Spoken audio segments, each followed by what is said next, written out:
قرآن کا پانچویں سورہ ہے اور یہ قرآن کے سب سے مشہور اور خوبصورت سورے میں سے ایک ہے۔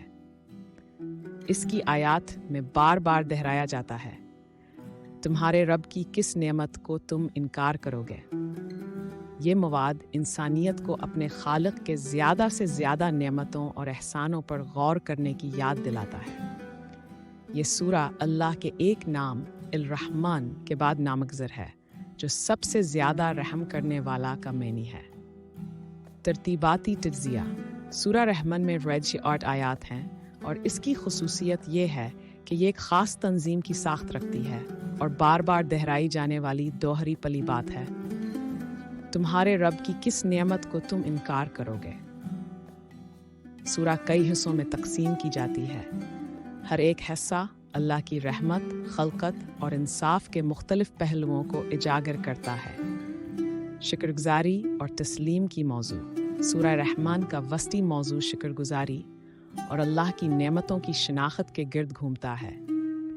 دوہرے دہرے پلی بات کا اعادہ ایک رہنمائی ذریعہ کے طور پر کام کرتا ہے تاکہ اللہ کی طرف سے انسانیت پر ان بہتات کی غور کیا جائے، جیسا کہ روزی کی فراہمی تک آیا۔ اللہ کی رحمت کی تشہیر: سورہ رحمن میں اللہ کا نام الرحمن، سب سے زیادہ مہربان، کو زیادہ اہمیت دی جاتی ہے، جس سے ان کی بے حد رحمت اور ان کی رحم و کرم پر زور دیا جاتا ہے۔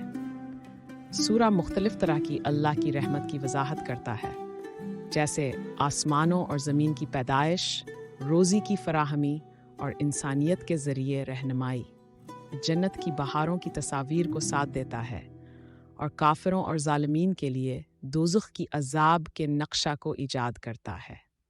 سورہ جنت کے لطائف کا تفصیلاتی بیان کرتا ہے، جیسے کہ پھولوں کی باغات، بہتا ہوا نہریں اور ہمیشہ کی خوشی، جبکہ دوزخ کی عذاب کی تصویر آگ، کھولتا پانی اور زنجیروں کے ساتھ کشش میں ہے۔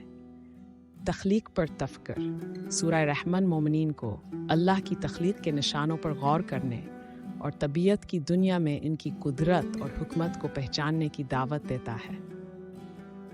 سورہ مختلف جدید و قدیم طبیعیاتی حالات کا بیان کرتا ہے، جیسے کہ سورج، چاند، ستارے اور زمین، جو اللہ کی طاقت کی ثبوت ہے۔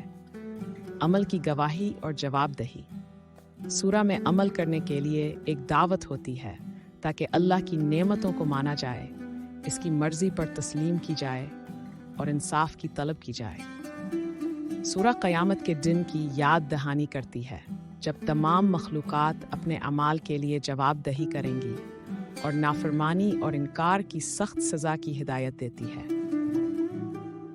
ادبی اور زبانی تجزیہ: سورہ رحمن اپنے فصیح زبان، ریتم اور شدت کی عکاسی کے لیے معروف ہے۔ دہرے پلی بات کا آدھا ہائے ریتماور وجہ کی سرگرمی کا احساس دلاتا ہے، جبکہ جنتاور دوزخ کی واضح تصاویر سننے والے کے دل میں مضبوط جذبات کو پیدا کرتی ہیں۔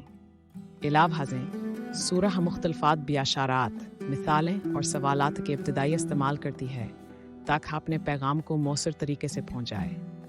خلاصے کے طور پر، سورہ رحمن کی تفسیری اس کی آیات، موضوعات اور زبانی خصوصیات کی مداخلت کرتی ہے۔ یہ اللہ کی ہمت، قدرت اور سلطنت کی یاد دلاتا ہے، مومنین کو ان کی بہتات پر غور کرنے، ان کی ہمت کی طلب کرنے اور آخرت کی توقع میں نیک و کوشی کرنے کی دعوت دیتا ہے۔